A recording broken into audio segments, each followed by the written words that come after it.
के शहर में एक ख़ानदान रहता था जिसमें रामेश और उसकी बीवी प्रीमा थी। प्रीमा बैंक में जॉब करती थी और रामेश चीफ इंजीनियर था।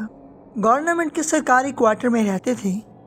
उनका एक बेटा था जिसकी उम्र तकरीबन 7 साल थी और उसका नाम आरिफ था। नॉर्मल ज़िंदगी जी रहे थे सब लोग। इस फैमिली के साथ जो अगले 2 महीनों में होने वाला था किसी भी बच्चे के माँ बाप को झंझोड़ सकता है, क्योंकि दोस्तों बुरे साए कभी भी पता पूछ कर नहीं आते। प्रीमा अपने बेटे आरिफ के साथ पार्क में सैर करने के लिए आती है। प्रीमा को ऑफिस से कॉल आती है और वो कॉल सुनने लगती है। आरिफ झूले पर बैठा झूले झूल रहा होता है, जबकि दूसरा झूला खुद ब खुद हरकत करने लगता है। हालांकि उस झूले पर बैठा कोई नज़र नहीं आता। आरिफ बहुत चीखने लगता है, बहुत डर जाता है कि झूले पे कोई बैठा तो हुआ नहीं, फिर क्यों हरकत कर रहा है ये झूला। अचानक एक अजीब सी औरत आती है जो झूले को ऐसे इशारे के साथ ही रोक लेती है और आरिफ को बचा लेती है।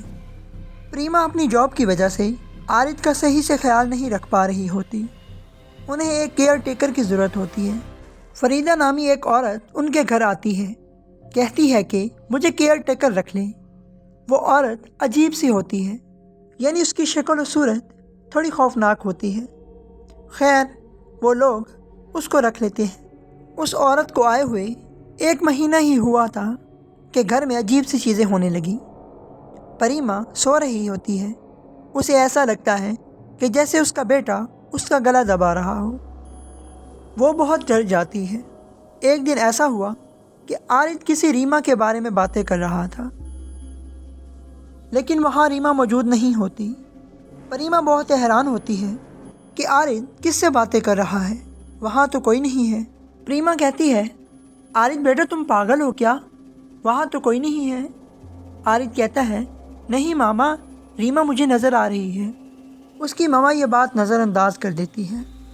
लेकिन जब खाना बन रहा होता है तो आरिफ कहता है कि एक रोटी मेरी है और एक रोटी रीमा की है। प्रीमा को बहुत गुस्सा आता है।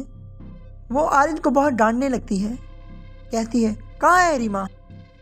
थोड़ी देर बाद एक आदमी आता है, कहता है कि कोई काला जादू कर रहा है आपके घर में। जो आपके घर में औरत आई है कि वो काला जादू करती है, संभल के रहिएगा। प्रीमा बहुत परेशान रहने लगी थी। आरिफ का बर्थडे होता है। प्रीमा और रामेश दोनों आरिफ को बर्थडे विश करने जाते हैं तो आरिफ कमरे में नहीं होता। दोनों बहुत परेशान हो जाते हैं। वो आरिफ कहती है कि मैं काला जादू करती हूँ, मैं आरिफ को बचाने के लिए काला जादू कर रही हूँ।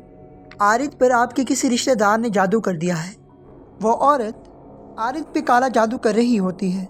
बहुत बुरी आवाज़ें आती हैं, मामा बचाओ, मामा मामा बचाओ। दरअसल उस औरत की एक बेटी थी जो मर गई थी। ये औरत एक पीर के पास गई और कहा कि इसको ज़िंदा कर दो। तो पीर ने कहा कि जाओ इसकी उम्र के बच्चे को ढूंढो जो अपनी मर्ज़ी से तुम्हारे पास आए, फिर तेरी बेटी जाकर ज़िंदा होगी।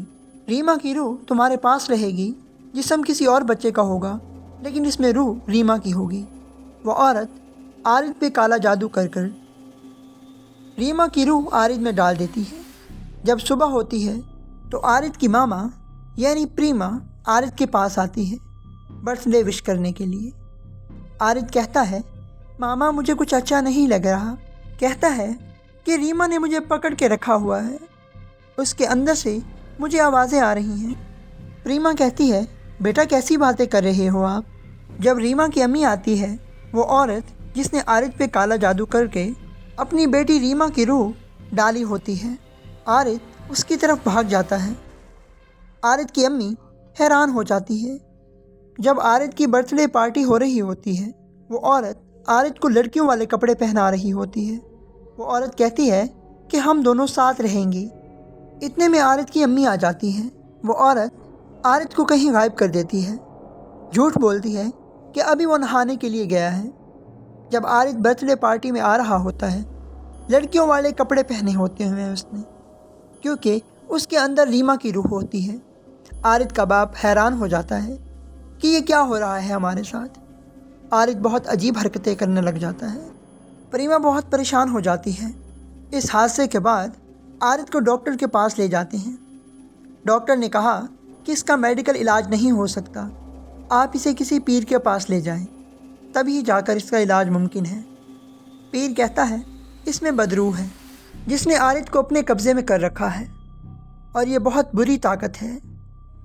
आरिद पर काला जादू हो रहा है। इस बदरूह को बाहर निकालने के लिए हमें पूरी रात पूजा करनी होगी और प्रार्थना करनी होगी भगवान से कि आरिद को वापस ले आए हमारी तरफ। वो औरत आरिद को चुपके से रात को अपने साथ घर से बाहर लेके चली जाती है। पीर कहता है अगर उस औरत ने काला जादू मुकम्मल कर लिया तो आरिद का बचना नामुमकिन होगा और आरिद के जिस्म में रीमा की रूह हमेशा के लिए रहने लगेगी। पुलिस उस औरत को ढूंढने लगती है और वो औरत उस पीर के पास पहुंच जाती है जिसने एक बच्चे को लाने को कहा था। और वो औरत उस पीर को कहती है कि मैं इस बच्चे को लेके आई हूँ, अब आप अपना जल्दी से अमल शुरू करें। काला जादू का अमल हो रहा होता है। पुलिस उस औरत के पास पहुँच जाती है। वो औरत आरिद की गर्दन पर छुरी रख देती है और कहती है अगर तुम लोग मेरे करीब आए तो मैं इस बच्चे को कत्ल कर दूँगी। दूसरी तरफ आरिद रो रहा होता है, मामा मामा बचाओ, मामा ये मुझे मार डालेगी, मामा। बड़ी मुश्किल से पुलिस उस औरत को पकड़ लेती है और आरिद बच जाता है। उस बदरूह के चंगुल से हमेशा के लिए आज़ाद हो जाता है। तो दोस्तों, उम्मीद है आपको आज का ये खौफनाक वाक़या अच्छा लगा होगा। इस तरह के मज़ीद सच्चे और खौफनाक वाक़यात देखने के लिए हमारे चैनल को सब्सक्राइब करें और बेल के आइकन को दबा दें ताकि हर आने वाली वीडियो सबसे पहले आपको मिले। तो दोस्तों, मिलते हैं एक नए खौफनाक वाक़े के साथ। तब तक के लिए अल्लाह हाफ़िज़।